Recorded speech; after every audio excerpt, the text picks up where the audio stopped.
আসসালামু আলাইকুম। কেমন আছেন সবাই? আশা করি আল্লাহর রহমতে সবাই ভালো আছেন, আমরাও ভালো আছি।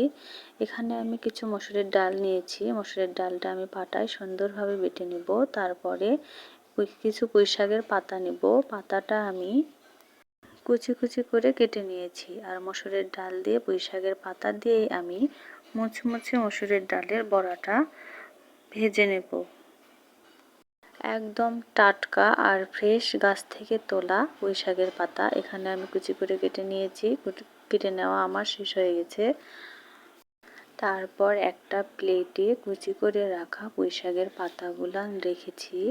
ওখানে মসুরের ডাল বাটাটা, শুকনা ঝাল বাটা, কাঁচামরিচ নিয়েছি, আর আদা বাটা, জিরা বাটা, রসুন বাটা, হলুদের গুঁড়া সব কিছু আমি একসঙ্গে দিয়ে দিয়েছি। আর পরে দিয়েছি আমি আস্ত জিরা, পেঁয়াজ বেশি করে দিয়ে দিয়েছি। ওখানে সম্পূর্ণ কিছু দিয়ে দেওয়ার পর হাত দিয়ে আমি সুন্দর করে মেখে নিয়েছি অনেকক্ষণ ধরে।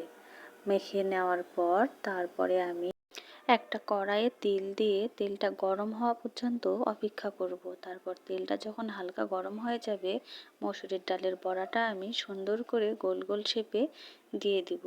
আর গোল গোল শেপে দিয়ে দেওয়ার পর হালকা আছে উল্টে পাল্টে ভেজে নেব। ভেজে নেওয়া হয়ে গেলে আমি মসুরের ডালের বড়াটা নামিয়ে পরিবেশন করে ফেলব।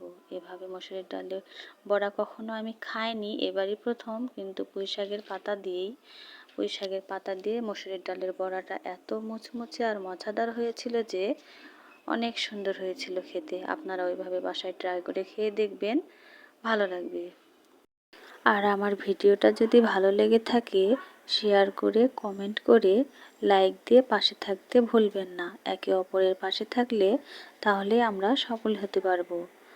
ফেসবুক প্ল্যাটফর্মে হিংসা না করে যদি আমরা সফলতা অর্জন করতে চাই, তাহলে একে অপরের ভিডিও দেখে স্কিপ না করে গঠনমূলক কমেন্ট করে সবাই সবার পাশে থাকার চেষ্টা করব। ইনশাআল্লাহ তাহলেই আমরা সফল হতে পারবো। আজ এই পর্যন্তই। ভালো থাকবেন সবাই। আসসালামু আলাইকুম।